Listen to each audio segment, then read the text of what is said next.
7, 6, 5, 4, 3, 2, 1, 0.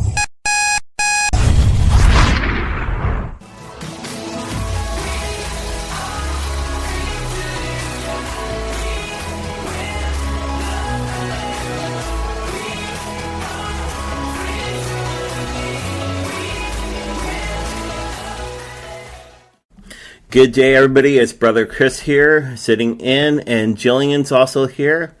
Hello, people. So, yes, and we also have a special guest right now in the studio. His name is Shawn Leonard. Most people know him from APTN, the Spirit Talker. Welcome, Shawn. Well, thank you for having me on, Chris and Jill. It's nice to see you both here today. Yes. Now, most people sort of know you about from the TV show Spirit Talker. Some people know you way before you even got way big, which is a good friend of yours and mine. But you sort of want to let our viewers know about your spiritual walk, sort of. Yeah. So, which for my journey, like into becoming a spirit talker, or it doesn't matter.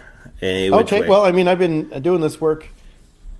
Oh wow, since my 20s, sometime like probably 24, 25, around that time. I was really kind of stepped into it around that. I'm 53 now, so it's been like 20. It seems like the other day, but man, my life has gone by like that. Yes. And I find before you know it, we'll all be in the spirit world again. yeah, it's like that. No, I think we all have a purpose in life, and there's something that guides us within life itself, all of us. And I think when you really are aligned with that, then everything just literally aligns. So I feel like I said, I've been doing this work a long time. I didn't have a TV show back in the day. I didn't have a book or an oracle card deck, and wasn't a guest on podcasts. I mean, I don't even think internet was that big of a thing when I was started off with doing this. I remember, when I first started actually doing this work in my 20s, it was, you had to have a program to check your email. Like you actually had to buy a program to check your email, and you had to put in your information, POP3 server information, just to get your email. And then I remember when Facebook first came out, it was just like, it was so cool. I mean, I wasn't even on Facebook for the longest time. And then finally I broke down and decided to get on Facebook too. And then now look at the internet. Now we're all like streaming live from everywhere. And as a kid, I remember thinking, how amazing would it be just to have a phone that you could see your mom when you're talking to them, or your friend, Yeah. And here we are like talking in complete three different places, and it's perfectly clear and fine. What amazing bunch of years of technology and spirit, have kind of brought us all together into the space and place right now. But I mean, my journey, I wish I could say it was like one thing, but it's like many things. It's not one thing in particular. There's a lot of epiphanies on my journey that I've had, but I think when you start to become more aware, you start to look back and think, hey, this wasn't an accident. This meant something. This all came together, meaning to this person at this time, with synchronicity, that spirit kind of aligned it. And that's how I see my life more from now, is that spirit's always orchestrating stuff in the background that you sometimes don't even know, but it's for the greater good of yourself, your plan, your purpose, and for humanity overall. Yeah, it's like so true. Every path you take leads to the road. It's the path that you choose. So every day you choose a path, but you end up getting to the road. Yeah. So with your spirit talking, how does that work? Well, with spirit talking, I feel like, sometimes, like when I started off like doing this way back in the day, I was very resistant. It's not something I set out to be a spirit talker.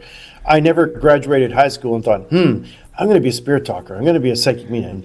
I would have never thought that ever, even though I had a very profound visitation from my father when I was 16, after his passing when I was 15, that he came to me and visited me in a dream, but it was like a realistic visitation dream. It was like very profound. It was actually, the only way for me to describe it is it's more real than the conversation we're having today. It just seemed real, like realer than real. And I got to see the other side, and not that I went into the other side, I just got to see it from this side. Yeah. I got to see the light and the space from which he had moved from into my world for a moment. And I got to see that unconditional love and light that surrounded him, and I can remember it to this day. And I remember looking at it and thinking, oh my God, I'm somehow in some type of fake reality. This is not real. That's real. And then I'm in some type of like matrix now before the matrix came out. Like, this is like, Yeah. I'm ready to go home. I'm ready to go. And my dad said, no, you're not coming in here. And I'm like, well, I'm just going to go check it out, because I knew if I could get in there, there's no way you're going to have to fight me to get me back out. And because all I could think about was going home when I saw it. And, he showed me a couple things. He showed me what it looked like for my mom if I left, and my brother if I left. And it was like horrendous. Like, they would go through like years and years of grief. Especially my mom would go through 7 years more of grief after losing my father. And I felt everything she would go through. And you know what? Even though seeing and feeling what she would go through, I still would opt to leave, because I knew in my mind at that time, at 16 years old, that no matter what my mom went through, what she struggled through, what she endured, eventually, even if it cost her her life, she'd be coming home and back with me and my father eventually anyway. So this was not like forever. This is not a forever thing of her strain. So and then I tried to go past my dad, and he said, well, you're not coming here. This is not your purpose. And he's, long before you were born, you are going to be helping people understand this connection that we have from here on the other side. And I literally at that age thought it was gibberish, because to me, it just doesn't make sense. All I'm thinking about at this point in my life is playing guitars and chasing girls, and that's all I had in my mind. I mean, you're 16 freaking years old. What else would you have in your mind as a young man, right? And you're not thinking ahead. yeah, exactly. And then I just brushed it off. And then my dad said, no, tell your mom I'm okay, tell your brother I'm okay. And I woke up on the couch, and I thought, wow, that was so awesome. Not thinking about what he said at all. And just went and told my mom, thinking that she'd be stoked, literally, that I had this deep, like, spiritual dream connection with my father. And she was pissed off, because she said, well, what, doesn't he know how much pain I'm in? Why did he come to you and not me? And the reason is because, and I know this now, that she was in a different space of her healing journey than I was. I'm young. Wasn't ready. Yeah, right. She wasn't ready for that yet. And she had to go through a process of healing to allow herself to kind of raise her energy again to reconnect. And I went about my life and moved, to Newfoundland, spent some time with my Mi'kmaq grandmother in Newfoundland. And then, and I thought I was going to be a fisherman for a minute there, because that's just where I was flying by the seat of my pants. Finished school and thinking, okay, this is the journey I'm on. This is what I'm going to do. And then an old girlfriend calls. Next, I'm back in Nova Scotia, thinking about how do I go to Ottawa where she is, and because she joined the military. And so she calls me back and apologizes and says, I'm so sorry, Shawn, that, I think I made a terrible mistake calling you. I've been drinking a little bit, I don't want you to come here with me. I want you to stay where you are. And I'm like, okay, I was thinking I was going to be a fisherman in Newfoundland, and now I'm back home. Where do I go from here? Yeah. Again, not thinking about anything my father said. And then, I knew that my aunts, my mom's sisters, had lived in Calgary, Alberta. And I called them because there wasn't a whole lot of work in Nova Scotia. So I was like, well, I need to go someplace that there's a more booming economy to actually get a job. So I called my aunt, and she says her boyfriend, Mike, is working at some furniture company. And they're actually hiring some people. If you come out, I'm pretty sure he can get you in. So off I go to Calgary, Alberta, get a job at an office furniture company. New job in mind, that's it. Yeah, exactly, right? Meet a girl, and then the girl that I met, we got engaged, and she got pregnant. And then I'm thinking, okay, well, maybe, this is what kind of sent everything on this kind of new journey that I was on, in a sense, was because my wife, she wasn't my wife at that point, but I was 23. And I thought, well, if I'm going to be a father, maybe I should go get my cholesterol checked, because my dad died at 42. Yeah. I don't want to leave my kids where my dad left me in life and, fatherless at a very young age. So I'm just going to go get my cholesterol checked just to make sure. So I go to the doctor and get my cholesterol checked, and, thinking that they're not going to call me. And she literally called me right away. And she said, Shawn, can you come in? I need to see you and talk to you right away. So I go into the doctor's office and I sit down, and she goes, Shawn, I'm looking at your cholesterol levels here. She goes, what the hell are you doing in your life? Like, do you smoke? Do you eat bad? Like, what? Your cholesterol's so high. that if you don't actually stop smoking and start eating differently and exercising, you won't make it to 42. Now, that really made me think about my mortality at That was a your very wake-up young call. age, right? And anyway, I shifted my life in a very short time. I started exercising, I quit smoking, I went on a patch. But I also I started a real kind of more deeper spiritual journey. So I started to speaking with spirit more. I started having conversations with my ancestors, my guides. I started trying to connect to my guides. I started to meditate more. I started to go down this kind of like rabbit hole of spirituality. And the reason is because I was trying to live a more balanced life, predominantly. Let's just say, when you're living a balanced life, it has to be about body, taking care of your body and my physical wellness, my mental wellness, but also my spiritual wellness. So, body, mind, and spirit. And and I think, when you start to working all these things together, it balances you out in such a way, it kind of raises your energy vibration. And I started to make inadvertent connections. Again, not remembering what my dad thought, just living life.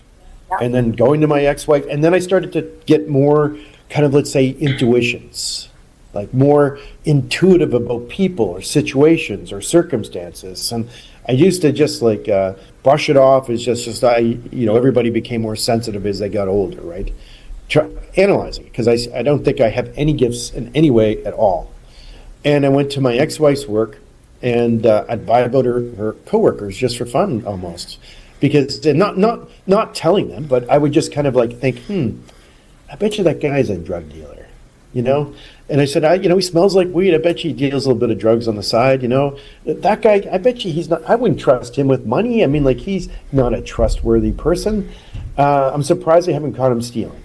And then I'd see these couple walking around. They weren't a couple. They were like separate men and women in the restaurant, and they wouldn't look at each other, but they would kind of bug each other in kind of a weird way. And I was like, I feel like they're hooking up. And so that's kind of how it started. And then we got in the car, driving home. I tell my wife, I said, listen, what do you think about these people, And so I tell her, and she goes, oh, well, that guy's father's a minister. I don't think he'd ever be like, stealing money or anything like that. And that guy, I know he smokes a little bit of weed, but I'm sure he's not a drug dealer. And they're married to other people. I've never even seen them look at each other. And then, a week later, she comes home. She says, you're not going to freaking guess what happened today. I'm like, I have no freaking idea. She goes, I caught the couple kissing first. Then the cops came and arrested the guy for dealing drugs. And then the other guy got fired for stealing money from the till, and he got caught by management. She goes, how the hell did you know this? And I'm like, I didn't really know anything. It's just a thought I had, just a vibe I had, just a sense that I had, right? And that's what I brushed it up. It's just something that I had a little bit more extra sensory perception about people. You didn't really give it too much thought. You just kind of, it happened, whatever, and you passed it off. Absolutely. This is just like, and just some people are just more skilled at certain things. Cops are good at reading people for different reasons, and maybe this is kind of like that. I'm a good people person, so maybe a good reader of energy of people. I would have never said, hey, I think I'm psychic. But it was actually my wife who then talked to a lady she worked with named Jen Syme. And Jen had been to all kinds of psychics. And she heard about what I said. And so anyway, her and my wife hooked up and said, listen, we're going to have Jen over for supper on Sunday. I talked to her about you. And after the dinner, you're going to actually sit with her and you're going to read her. I'm like, pardon me? Like, what do you mean, read her? She goes, yeah, just vibrate like you did with people at work. I told her about she thinks you have a gift and you just don't know it. And I'm like, I'm pretty sure I freaking don't. And you should have talked to me about this first. And so anyway, Jen comes over. We have dinner. I'm sitting around, and again, she's like, just tell me what you think. Just don't worry about it. You can't do any wrong here. Just vibe me out. And I'm like, I'm tuning into her, and I'm thinking, So I think about this guy named Dale, and I don't know why I'm thinking Dale, but I said, did you meet a guy named Dale by any chance? She goes, I just met Dale. We've actually been dating for about 2 to 3 weeks now. I'm like, wow. I mean, like, where did that come from, right? And then she goes, and I said, for whatever reason, I think I'm thinking about going like to different houses, and I'm seeing pets, and like maybe traveling or something like this. And she goes, well, actually, me and Dale talked about this. We think it would be good business if we went and looked after people's homes and care for their pets while they're on vacation. I can work for my dad, I can quit the restaurant, and I can go wherever. And then I said, well, are you thinking about writing a book too? She goes, I am working on a book. It's called The Masses Are Asses. It's a book about serving people at restaurants, for God's sakes. Yeah. And I said, are you shitting me? Like, are you really, is this real? Like, and she goes, yeah, I am. She goes, wow, you're so good. And I'm like, well, I'm thinking in my head, okay, this is like, I'm reading her mind, or this is coming because she's thinking about all these things. And so then she goes, well, I wanted to talk to somebody in the spirit world, and I'm hoping you can do this, and I think that you can. Because I've been to several people, and I've never had this connection, but I'm hoping that you can at least try and see if it can happen. And I'm like, well, I'm pretty sure I can't do that, but I will try. And so I start thinking very generalistic, like she's probably got a grandmom past, right? So I was like, okay, grandmom's in the spirit world, and she goes, I do have a grandmom past. And I said, you probably spent a lot of time with her when you're young, and I just feel like I'm making this up, literally. And then I said, well, I see her kind of like she's got short hair, curly, she's got short curly hair, a little bit of glass, she's very small in frame, and and she goes, that's my grandmom. I'm like, really? And she goes, yeah, but that's not who I want to talk to. I'm like, okay, great.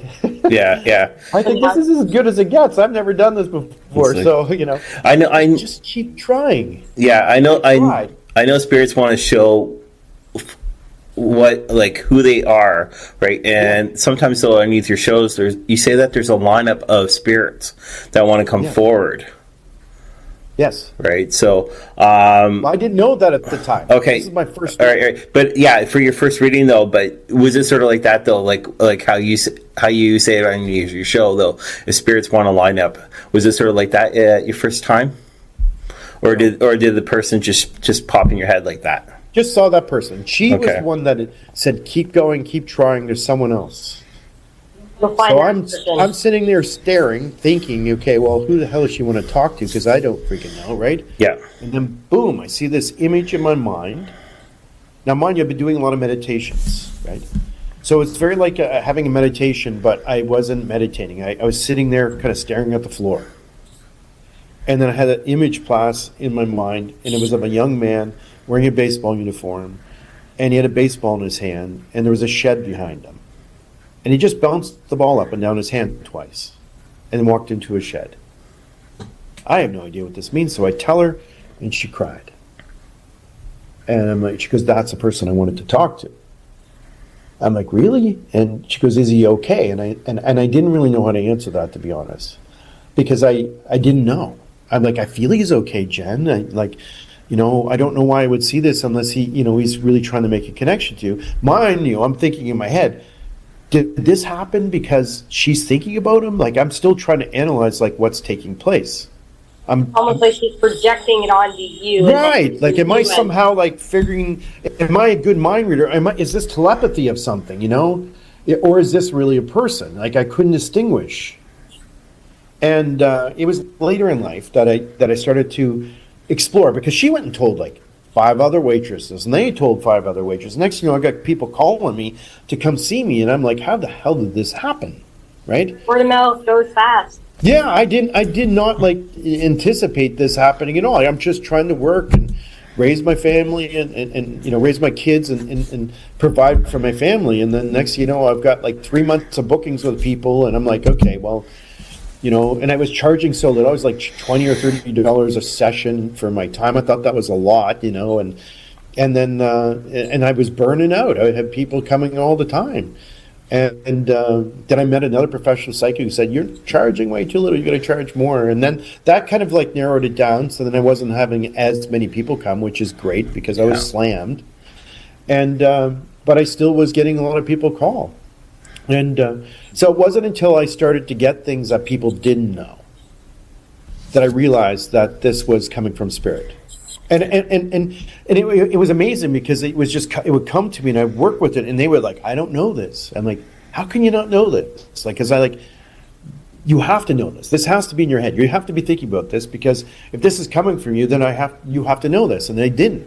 And then later they call me or message me and go, listen, Shawn, you were right. I didn't know this, and you were right. And so it gave me a lot of confidence to kind of like step into this further and go deeper. And I mean, there's a few moments that were very pivotal and really just like surrendering all of my doubt and just embracing this fully. And and then I became more versed in it, right? Because it's a skill. I feel it's just like your body. When you exercise, right? When you exercise your body and you eat well, your body is going to be formed and shaped. But your spirit, your mind is like that too. If you work it in such a way, just like somebody who's really good at chess. If you think about chess moves all the time and practice chess and read about chess, then you're going to become very versed at chess. You're going to be like, okay, you could become somebody who is an expert at chess. And I feel like it's like that for me, except with a language of sorts, of communication, that I didn't have words for, but it turns out there are words like clairvoyance, clairsentience, clairaudience, claircognizance. And then it started to be where I start to have people kind of piling up in my brain. They start visiting me sometimes when I'd be sleeping and didn't even know who the hell and why the hell they were standing at the end of my room, for God's sakes. It started getting out of hand, and you had to learn how to shut that off, right? Yeah, I did. I had to learn to control it more and set my boundaries. And it was really just being clear with spirit what I was open to and not open to. And setting a time limit, schedule, routine, something. Yeah, or just, don't come to me when I'm sleeping, please. I'm sleeping. Leave me be until, if you're here for so-and-so, come to me when they're here. Yeah. Well, I love what you've said, though, for spirits, though, and this is actually underneath one of your live streams, though, is put a boundary, actually, up for the spirits. Say, you can tell spirits, so, okay, this is my area, you may not enter. Right, and that's one thing I love, though, that you've said, actually, underneath one of your past live shows. Yes, when I started to reconnect more to my culture as an Indigenous person, I started to learn about ceremony, how important your words and how you say them, where you come from and your intention, and the extension of the smudge that I filled the room with, with my burning sage, sweetgrass, or my cedar, etc. And then, setting those boundaries with those words with my smudge, too. Yeah. And but in a good way, with a loving, unconditional, loving way. And so that, because the smudge and the words that you place into it is an extension of your prayer, your ceremony. And so that was having an effect around me. So that was my protection, my barrier. That's okay. So, all right. Well, we'll be right back after this quick commercial break. And we're talking with Shawn Leonard. Are you looking for that hard-to-find item, spiritual item, that your loved one wants to always get, but you don't know right where to check out? Why not check us out here underneath HauntedLivePodcast.com. Underneath our store, though, we actually have tons of items from dream catchers, crystals, so many more for you. Check us out underneath HauntedLivePodcast.com. Follow us here at Haunting Live, our new shows, and we are honored to have a brand new co-host on our shows now. Yolanta Mary is our co-host, and she does a lot of work for us on the side and introduces people to the show and discusses different topics on the show. So we're really happy to have her here this season. So go check out our brand new episode. All right, so we're back actually from this quick commercial break. Shawn Leonard's actually in the studio, and for a lot of people, though, is if you're not familiar with him, check him out if you do get APTN, or even if you want to go underneath YouTube, type in Shawn Leonard, and Shawn's got a lot of great courses, and he also does a lot of private courses also. So that's what we're going to start off with those. So Shawn, I know, though, that you've actually always advertise about your courses actually online, like through YouTube and all that. Do you want to sort of let our viewers know about your last courses that you did, by any chance? Well, I have a course that I run every year. It's called Spirit Talker Tribe, and it's like the process that I learned to go through to kind of develop with myself, because I myself didn't have any type of like formal training in the sense of like understanding how to open this or how to make this greater. It was kind of like spirit kind of taught me, and it kind of like happened to me in such a way that I understood why I went and learned this and this and this and this. So I've laid out a 12-month program where I teach people about connecting and developing their own intuitive psychic abilities. And it first starts with your, raising your spiritual energy and understanding through your prayers and words and through, your ceremonies and through your meditations, etc. And then once you start making, then you start making connections to your angels, your gods, your ancestors. And then we start stepping into like utilizing and working with your psychic abilities, like clairvoyance, clairsentience, clairaudence, claircognizance. So giving people a very good, let's say, ground-based framework so that they can approach life in whatever form they are. And, I think intuition and intuitive abilities, psychic mediumship abilities can help you in so many aspects of life, whether you're a healer, a person that speaks on radio or TV, or you're guiding people as a psychologist or therapist or, a nurse. I feel like we have to kind of like be intuitive to people sometimes about things. And I think it's not just for people who are on TV or who are authors, etc. I think it's innate within all of us. And I think it's something that eventually we're supposed to remember because we are spirit first. We've always been spirit first. We've taken on this temporarily human form in this body, but I've been in many bodies from many lifetimes and probably many worlds as well. And so have you. And it's remembering who you are and that reconnection to the essence of all your ancestors and other people's ancestors too. So that's kind of where I guide people through my course on Spirit Talker Track. Yeah, and I know that you're usually actually also on YouTube doing small little promotion stuff to do with your courses. And I love, honestly, Trevor and myself. So Trevor, for everybody listening that's not sure who Trevor is the host of Haunted Live podcast. Sean's been actually on the Trevor show a couple times. But anyway, so is Trevor and I, we just sit back and we listen to you. We meditate right when you do it. And we do say thank you. Now, Jillian has been using your book occasionally. Whenever we used to do ghost walks, though, we used to actually open up people's chakras. And Jill used to use your book directly because your book actually indicates to do with the chakras. Yes. Right? I don't know if Jill wants to continue on about that. I've only used it a couple times.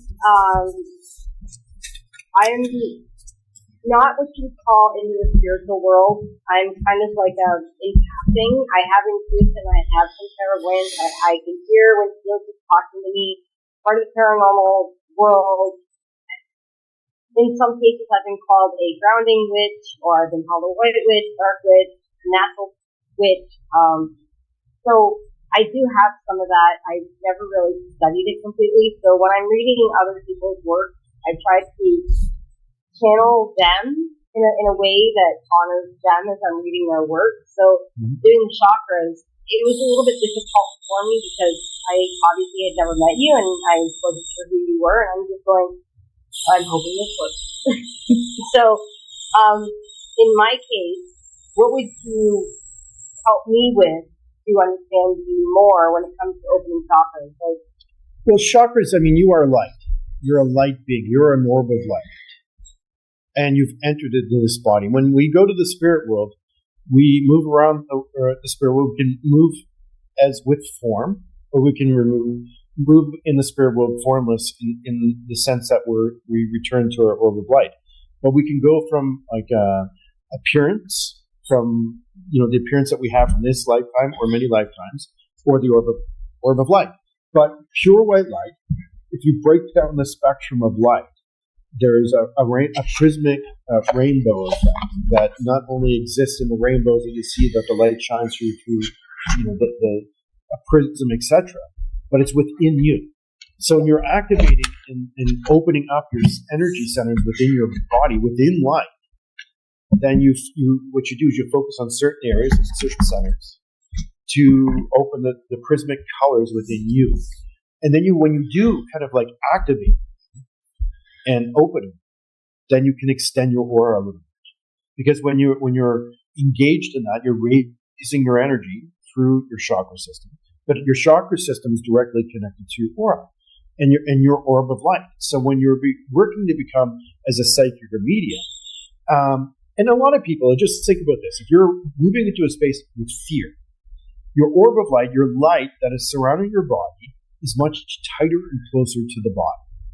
But when you're open spiritually and you've kind of activated your chakras through visualization and through, let's say, clairsentient ability at the same time, and you extend that into your aura, then you walk through a space more connected, more open, more receptive to what you're going to encounter in a space like that. Now, this is good for two things. One, for understanding information from the location, because as a psychic medium, you could be able to walk through the space and feel something in a certain space. And it might not be spirit. It could be, let's say, an imprint of energy from the past. So you may feel like, oh, somebody was killed in this space. You don't feel their spirit here, but you can tell that somebody was hurt or injured in the space. And I'll give you an example of this. I had a lady some time ago bring me to her house because she thought her house was haunted after her son had died. Now, I went to her house. I didn't see the spirit of her son haunting the location, but did I pick up the energy or the spirit of her son? Yes, because he's with her. He loves her. Of course, he's going to be visiting her, right? Now, I walked through the house. In one space that I walked to, I felt like my cheekbone had just got punched really hard. I could feel almost like it was like the after effect of getting punched on my cheekbone. And I felt like I had to rub my face. And wow, somebody got walloped right here. And she goes, that's so funny because my son punched a guy right in that space. Now, why would I tune into that? It's because my energy, my aura, my bubble of light is perceptive and open to receiving the energy in the location. Is he haunting that space? No. But there's an imprint of the energy of the exchange that happened in that space. And then I walked over to another space, and then I start to see an argument with him and his sister, and I could see that things were being swept off the table, and there was a big to-do about, I didn't know really about what, but I knew there was like some type of argument. She goes, well, the last interaction that, my son and his sister, my daughter, had was at that table, and there was a big fight. They weren't physically fighting, but he got really upset and threw everything off the table. So I saw that. Now, is that intelligently haunting the space? No, it's just an imprint of information that exists. And so it was giving me information about his life, right? And sometimes when I enter a space, if there's like spirits, because there's different levels of energy with spirits, right? There's high level spirits in the light, and sometimes there's occasionally earthbound spirits that are kicking around here, right? You can call them ghosts, you can call them whatever, but they're just people. And I've met some of these people, and some of these people will act like they're like the devil, or they'll act like they're a demon. I mean, and usually I just call them out and say, listen, I know who the hell you are, so I don't know why you're pretending to be something else. They start talking like a normal person again, because that's who they are. But they're trying to scare me or startle me to move out of their space, because this is their home, not my home. I'm invading their space. Now, when I walk into a space, because of that aura, that light that I bring into the place, sometimes spirits will use my light to transition, if they choose. Or they'll see my light and avoid me like the plague. And they'll stay the hell away from me, because they don't want help. They want to stay where they are, and they just stay away from me. And that's fine. But I'm there to help people.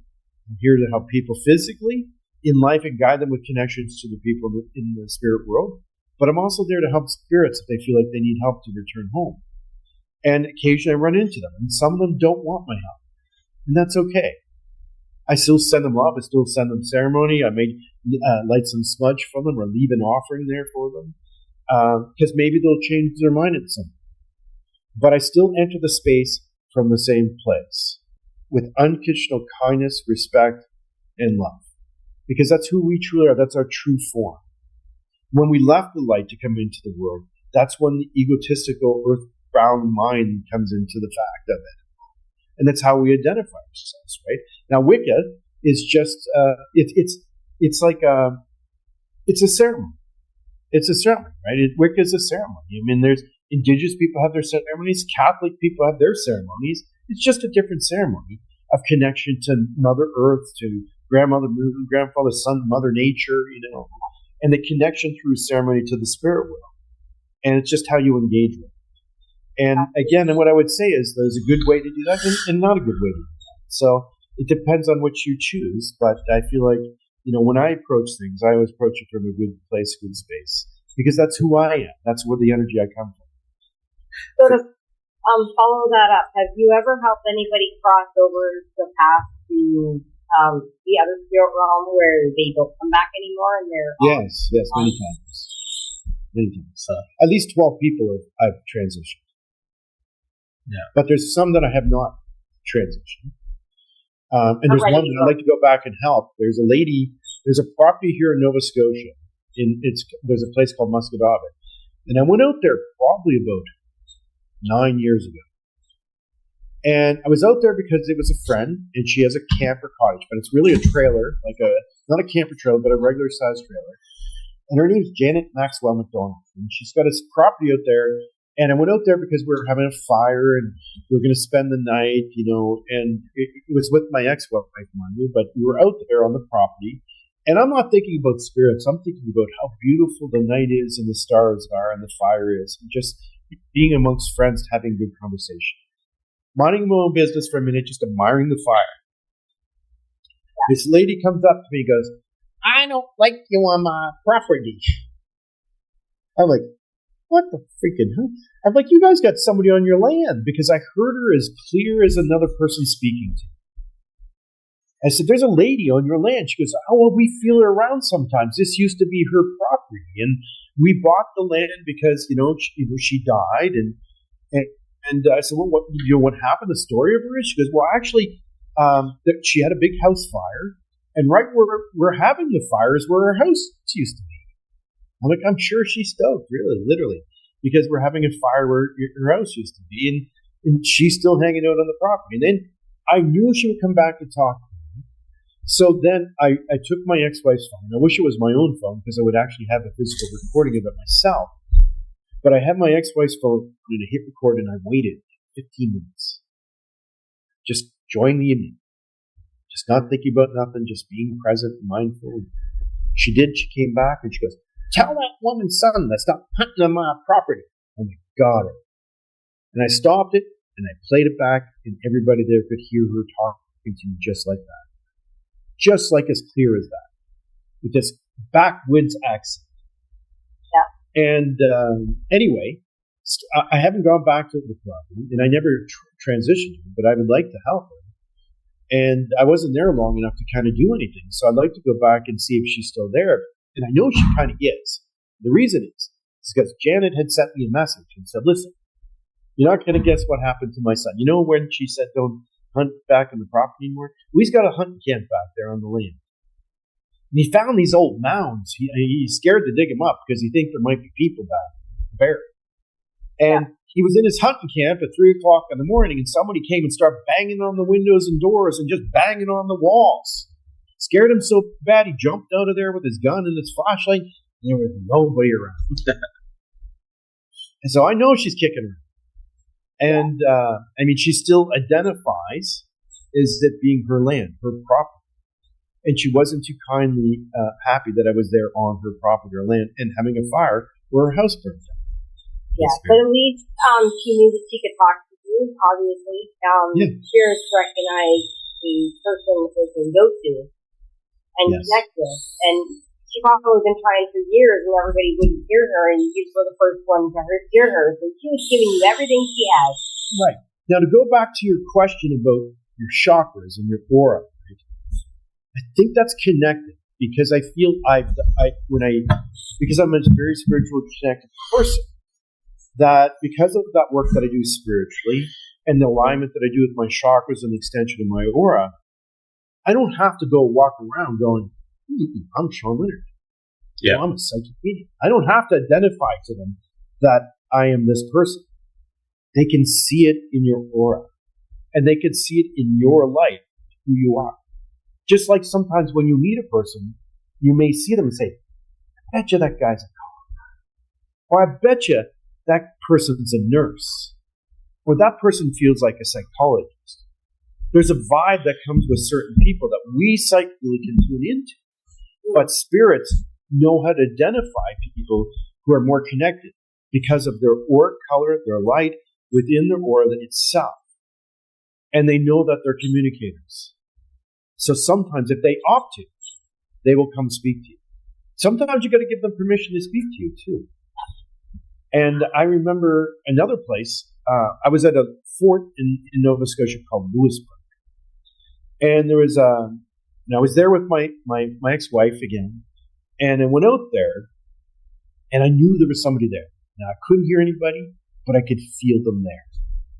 There's a weird different feeling when somebody's kicking around. You could feel like, sense them, right? That clairsentient ability. I said, I feel like there's somebody here. And I said, okay, I'm going to tell you, I'm going to talk to them because I prepared her, but she's not that open to this. Hence why we're divorced. I said, I'm going to tell you, I'm going to talk to him. And I'm not sure what's going to happen, but I'm going to give him permission to talk to him. And I said, excuse me, spirit person, astral being, I know that you're here, and I want you to know that I know that you're here, and it's okay to talk to me. Now, it's only me and her in this room, in this fort, in this back house in the fort itself. And then some guy with a French accent goes, hello? I'm like, she just about fell backwards and shit her pants, mind you, because it scared her so bad. That's somebody outside. That had to be somebody. She runs outside. There's nobody here. That's somebody on the other side of the wall. I said, that's a moat. There's nobody in a moat. And she goes out and looks through the little hole. There's nobody in the moat. And I said, it was him. She goes, you never do that again. That like freaked her out. She said, I don't ever talk to spirits when I'm around. And I'm like, and that's okay. I respect that, because that scared her. Because to me, it's normal. It's part of life. It's people, right? And no matter who they are, who they believe they are, or where they're stuck or struggling. Because even in life, I meet people. I've been to Vegas a few times, right? There's a lot of, you walk down the street down there, you'll see a lot of people, struggling with depression, grief, and drug abuse, mental illness. They're still people. They're not. There's many people there that aren't in that same place they are, but there's some physical people you can see that struggle with that. There's some spirits that are in that same space. So I approach them, no matter who they are, as the truest person essence of they are, which is that light first. Yeah. And I try to help them remember that. And then occasionally I've even gone to a place that I went to in Calgary, another place that somebody brought me in. She said, well, there's somebody here. And I'm like, well, I'll go check it out. And I went into their basement, and sure enough, there was a guy downstairs working on his workbench down. And I didn't even get to talk to this guy. He just turned around and looked at me and walked right towards me so fast I couldn't even move. And he went right into my aura. And then it was kind of cool and weird at the same time, because I could feel this transition taking place through me. It was like all the hairs on the top of my head were standing up. It was like I got all spiked hair all of a sudden. And it was like I could feel this kind of release of energy going through my head. And I could feel him like leaving the space. And then the whole energy of the room changed. We went from being this cold, kind of weary, eerie, strange place to being a warm space. Yeah. It was just like the whole energy of the space changed. Now, good question though, Shawn. For spirit-wise, how do you see them? Do you see them like normal as day, or do you see them actually with your third eye? Both, sometimes. Okay. Both. Sometimes I see them for a moment as being a physical being. And then sometimes I just see them clairvoyantly. Sometimes I don't even see them. Sometimes I just hear them. Okay. Sometimes they're just there audibly. I can psychically tune into who they are and get a perception of what they look like. But they don't appear to me like standing in front of me. Not all the time. But has it happened? Yes, it has happened. But I feel it's more rare when that happens. I feel they're more able to communicate audibly to me than visually. They won't like to make a full body apparition. Have I seen full body apparitions of people? Yes. And there was one place in Calgary that I was at, the Rouge, a restaurant there, and I went there to check it out because I heard it was haunted. I'm going to go check this out because I've heard all these stories about this place. I'm going to go have dinner, pretty expensive dinner, mind you, to see if there's a ghost. But I went for dinner and we're having this thing. And I'm thinking there's nobody there. We're having dessert, and I'm thinking that there's nothing. I didn't see nothing. And then this man walks into this room who's about 6'3", looked like about 270 pounds, 280 pounds, wearing this old brown suit that looked like it was from the 70s. And he looked like he was dead. He was pale. And he just walks in the room. I'm like looking around to see if anybody else sees this guy. Nobody's looking at him but me. He sees that I'm looking at him, and he walks right towards me.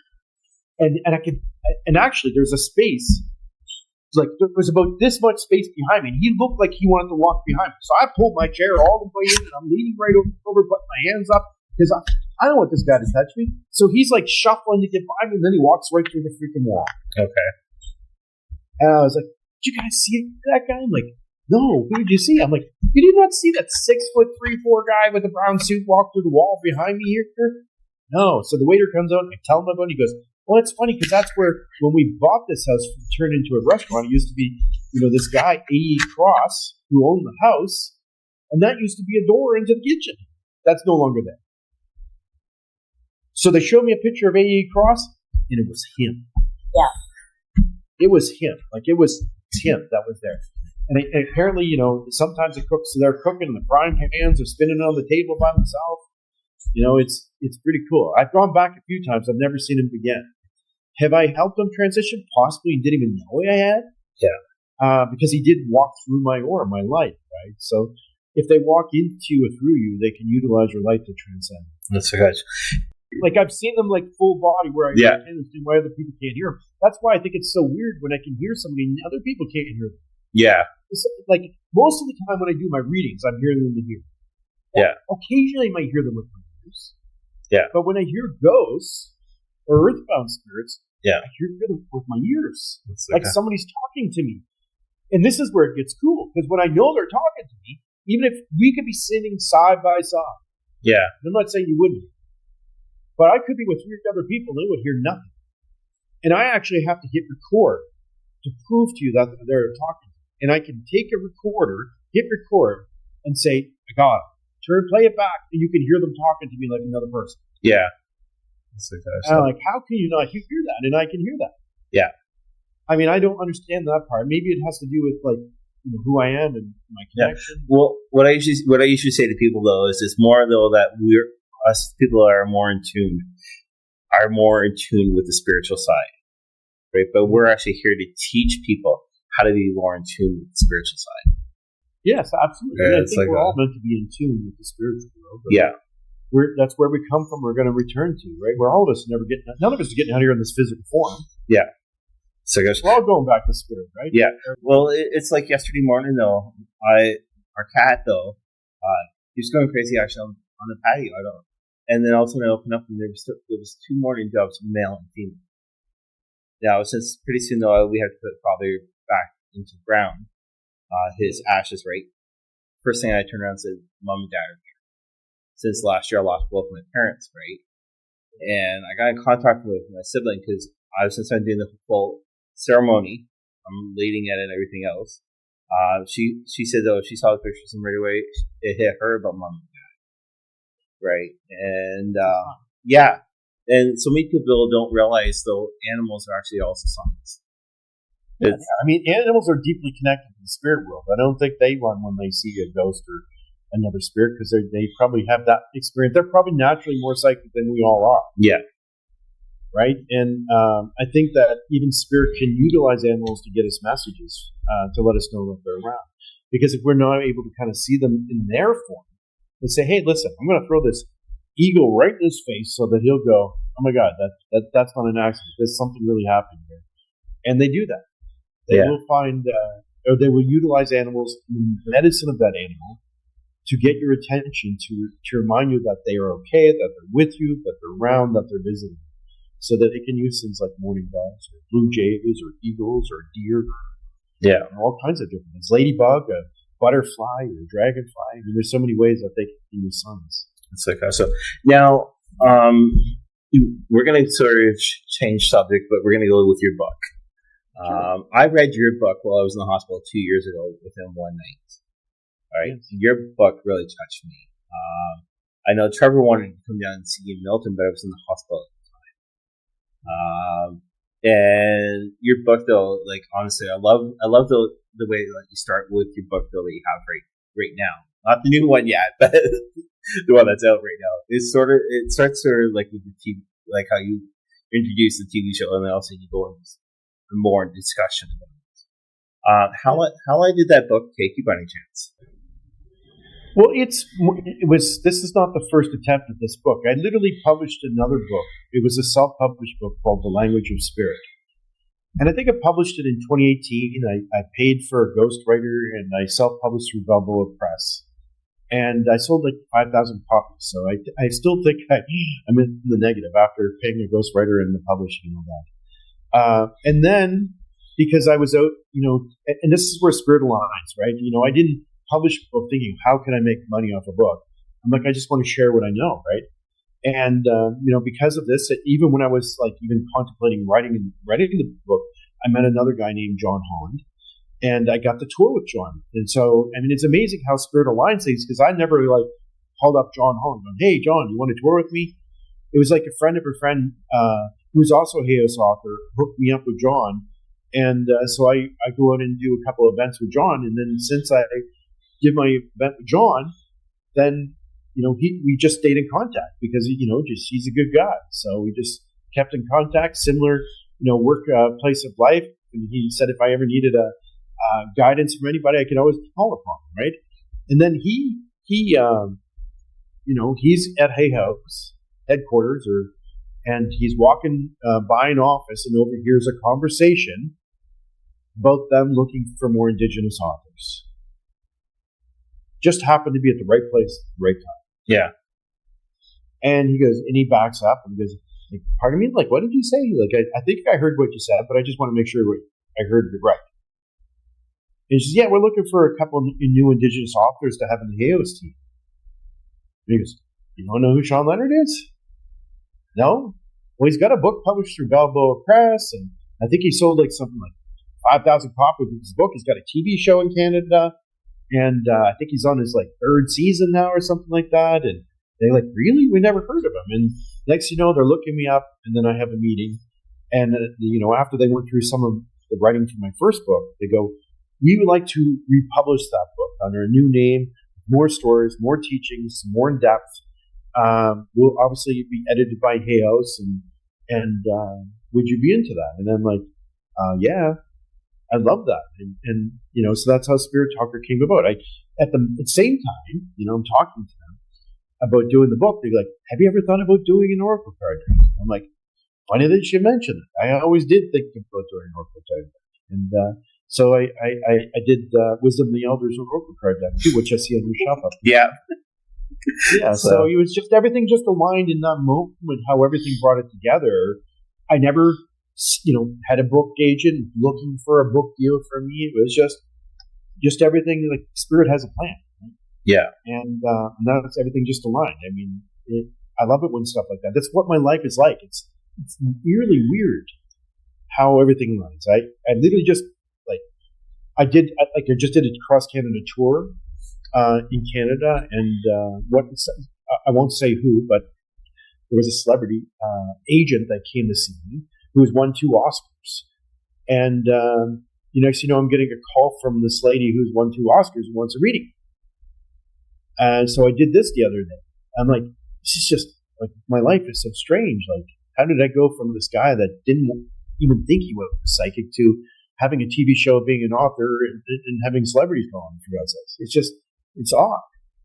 My life is so strange, but I love it. I just show up and the creator sends me the podcast, sends me the people, and to share my stories and teachings and messages and understanding. Yeah. And I just say yes, I'm available. Jill. So if someone told you at 16 that your life would be like this today, would you have believed that? No, I wouldn't know. That's fun. Now your next book though that's coming out later this year. Right. Yeah. Can you sort of describe it if you don't mind? Walking with the Spirit Totem. Okay. And it's funny because it all came to be when I had the conversation about Spirit Talk. I met one of the CEOs of Hayos, Patty Gift. And when I was talking to her, I was telling her about one of my stories, and she loved it. She was devastated. And I did put it in Spirit Talker.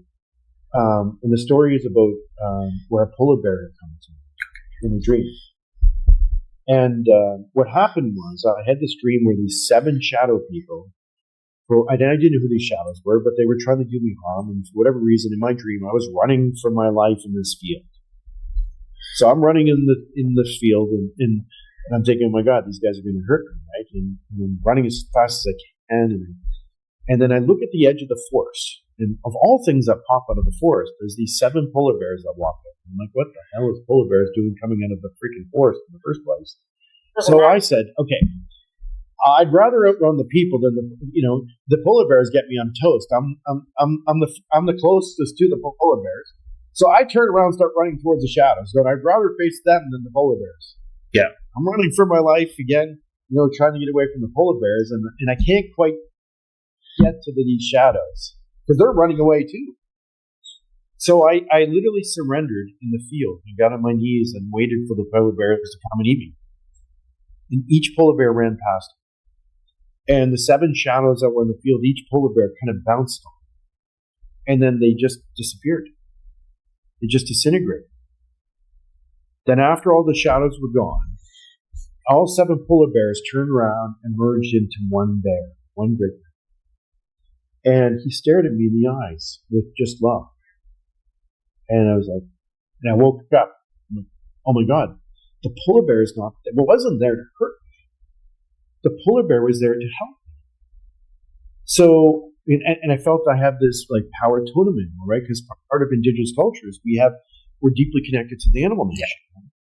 Yeah. And I feel, from my understanding, and I'm teaching something new in a sense with this too, because I feel in Indigenous culture, just like, and I kind of understand this now, because when I was young, I had my guide Sam.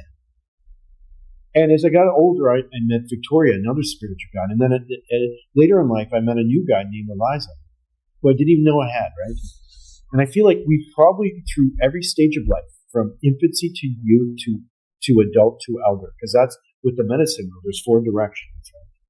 And we've broken it down into these ages, like pinnacle parts of life, that I've had a new guide come at different stages. And it goes the same for animals. I've had different animals come to me at each stage of life. Okay. My name is White Eagle Spirit. Yeah. And that's obviously a medicine that I carry, right? But I also connected to the polar bear. And I feel like I'm also, because of the TV show, connected to the white buffalo. Yeah. And I think there's an owl that is presenting itself to me now. So I feel like I have my 4 animal totems. But after the connection to the polar bear, and this is,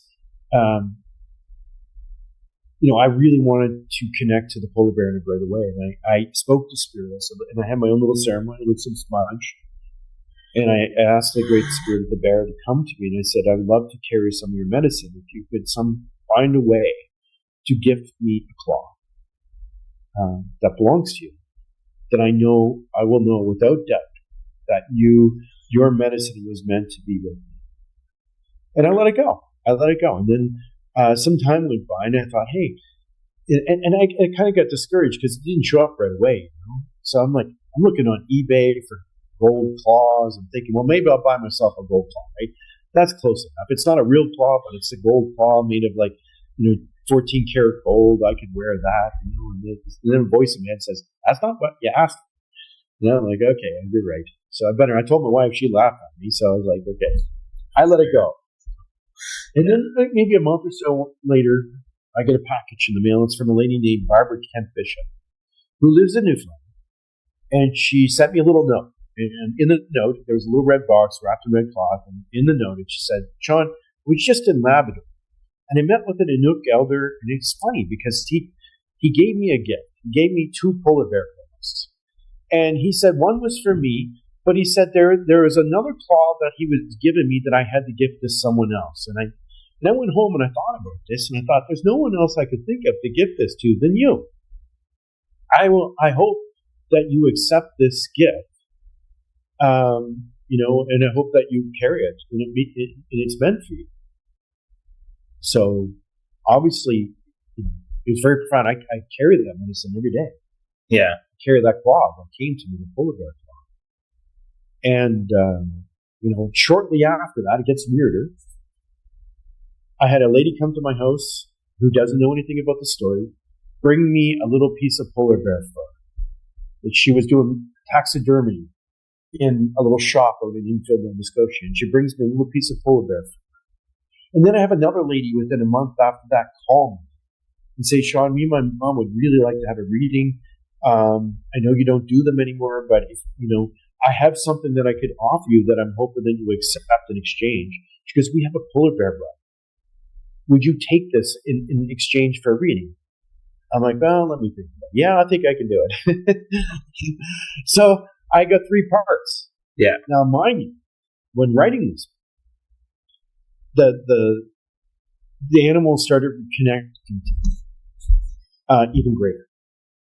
I've got 2 more connections to polar bears since writing, during the writing of the book. Someone else from Ontario, and in this red cloth, there's another cloth from a different bear. And I'm just going to take the camera off for a second. And I don't know if you can see my pool. Yeah. Polar bear on it. It's a whole polar bear. The whole head, the claws, the tail, the whole thing. It's like over my pool table now. And so she said her father-in-law had passed away, and they had, they didn't know what to do with this rug because it was in the closet. It's like 50 years old. And he got it from an Inuk person in exchange for money for a sled when he was up north, and they didn't know what to do with it. So they gave me a call and said, Shawn, would you like this? I'm like, yes. So now I have 5 parts of 5 completely different polar bears. And I received 2 of those during the writing of the Walking with Your Spirit Totem Animals book. I feel like there's still 2 more coming. Okay. Because in the dream, there were 7 bears. And it's funny because the bear that I have on my pool table, the bear that I looked at in my dream is that bear. It is him. I recognize him on a soul level. I know it's him. They knew they were connected to me before I even know who they were. And I feel like each of these bears, the 7 animals, these 7 bears, are all sending me a piece of themselves so that I can have their medicines as I walk through life. And that's just one of the totems. I have many different connections to the white buffalo. I mean, the first medicine that was ever gifted to me was a white buffalo, the ashes of a white buffalo, by another Algonquin elder that lives in Spain now, named Andre Chevalier. And he was a medium. And really nice guy. And so these things have been gifted to me, including the name and I won't tell you too much more because there's more things in the book. Yeah. There's a story about me, about these coming to me, and the understanding of me, understanding how 4 medicines will come to you for 4 different animals throughout your life. But it's about you connecting to your spiritual animals. Yeah. Remembering who they are, giving you meditations and prayers and things that you can engage to connect with your animal totems. And helping you understand how the different types of medicines they carry, like between a spirit totem animal as opposed to a power totem animal. Because there's different roles that each of the animals play. And spiritually they guide me, and one guides me with their power of protection. So it's that's what this new book's about. And when I was telling him about Spirit Talker on that conversation, after I was done writing, and thankfully it became a bestseller in Canada, Spirit Talker, they said, John, have you thought about writing some more books? I'm like, well, send us some ideas. So I sent them like 7 ideas, and they said, I remember the story you told us about the bear. We want you to write us a totem animal book. I'm like, I don't, I'd rather write something else. I said, there's another book I have in mind that's at the top of my list. And she goes, I'll tell you what, if you write this book for us about spirit totem animals, we'll sign you to the other book deal on that. You write them both, and we'll sign you to a 2-book deal. And I said, okay, you got me. So I wrote the book. So good. Yeah, I can't wait until I actually order it. Again, those right now for people listening, you can actually order it definitely on Amazon, but it does not come out until later on this year. Unfortunately, Shawn does not sell it. I've actually asked Shawn that about his cards. But good question though, Shawn. Your feather, is it actually on the cover? The feather? Well, there is a feather on the cover. But the story about this, the feather on the cover, the white feather. Yeah. It's not an eagle feather. Although I think it is an eagle feather on here, but it has to do with a story in the book. And the story is about a connection to my father. Yeah. And, it's about my father and sending me a feather in the most profound, actually my ancestors sending me a feather in the most profound way. And that's why I say it's so important to have ceremonies to connect to your people. I was just in Hawaii, just literally less than a week ago. And the story pertains to a trip that I went to the Big Island of Hawaii, like pre-COVID. And I love it there because it's a sacred space and there's Indigenous people there and they have these volcanoes that are amazing and you get to go really high. And so I went up on top of a volcano and I had a ceremony and I laid some smudge and tobacco and invited my ancestors to be with me in life. And I invited them to be with me on this vacation because I just love it there. It feels like heaven on earth to me in Hawaii. And so I go back to my Airbnb, and the next morning we wake up, and we're on the third floor of this Airbnb, and we're having coffee. And me and my wife sitting on the deck. I see a little white feather floating down from the sky. And it's really going really slow, just like this is kind of weird. And me and my wife are looking at it, and she's like, the wind's blowing, but it's not blowing in the wind. Like, how is this like floating down like so slow and not going anywhere? It's like it has a trajectory it's going, and it's on its way to you. Yeah, but it didn't come to me right away. It floated down past my deck. And then something in my head goes, Shawn, hold out your hand. So I put out my hand like this. And my wife, Michelle, goes, what the hell are you doing? I'm like, I don't know. I just heard a voice that put out my hand. And then the feather floated back up. And then floated 90 degrees towards me and landed right in the palm of my hand. That was meant for you. And I literally, it wasn't a big feather, but I cried and Michelle was crying. It was like a moment that I'll never forget for the rest of my life. That, because of that ceremony in Hawaii and in the invitation of asking my ancestors, my people, to spend time with me, from my grandmom to my father to everybody that I love, that I feel like it was like almost them answering me, saying, "Hey, I'm with you. I'm here." Just like the doves. Yeah. Right? They will find a unique and special way to remind you that they're here, and that was that for me. So when they did the cover, the feather wasn't originally on it. Okay. They said, you know what? I'd really like to put a feather on there. So they put like an eagle-looking feather, but it was about that size in reality because it was only this big, right? Okay, yeah. But they put it on and they said it's perfect. I love it because that story was so profound for me.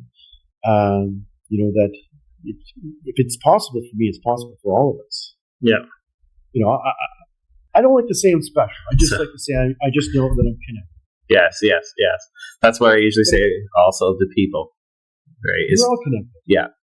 So we're all connected. And when you activate from that space and you have your own personal ceremonies, you engage your spirit in a good way, cool things are going to start to happen. It's going to inspire you to keep walking on this journey, to be engaged with spirit, and like amazing things are going to happen to you too. Now, are you going into another season by any chance, just before we wrap it up? Well, I finished season 5 last year, I believe. I finished season 5, so it's coming out in October. The same time as the book's coming out. The book's coming out on October 21st. Walking These Spiritual Animals. But season 5 is coming out on APTN in October. And if you're in the U.S. or wherever you are in the world, you can watch. There's a Next Level Soul TV has season 1 on there. There's another app down in the U.S. that you can watch for free called Blossom. So you can catch season 1 of Spirit Talker wherever. But Next Level Soul TV has got it on there, and check it out. All right. And how can people get in contact with you? Well, if you want to get in contact with me, I don't do personal readings anymore, but I do have my course, and I do have a newsletter and things that I put out about things and where I'm going to be and such like this. A website, Shawn-Leonard.com. So SHAWN Leonard, LEONERD.com. And if you sign up for my email list, you'll get a free meditation to connect your spirit guide. And I also send out a 5 tips video on raising your intuition and psychic abilities. It would kind of help you in that steps of like moving into the direction of connection. All right. And just before we go, is there any peaceful words that you wish out to people by any chance? Just be good to everyone.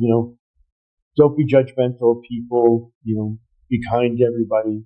Just be as good as a person as you can be to yourself and to other people. And if we approach life in that way, then you've got pretty much licked. All right. So on behalf of Jillian and myself, we do say thank you much to Shawn Leonard for taking part actually in today's episode. And happy Father's Day to all the fathers out there.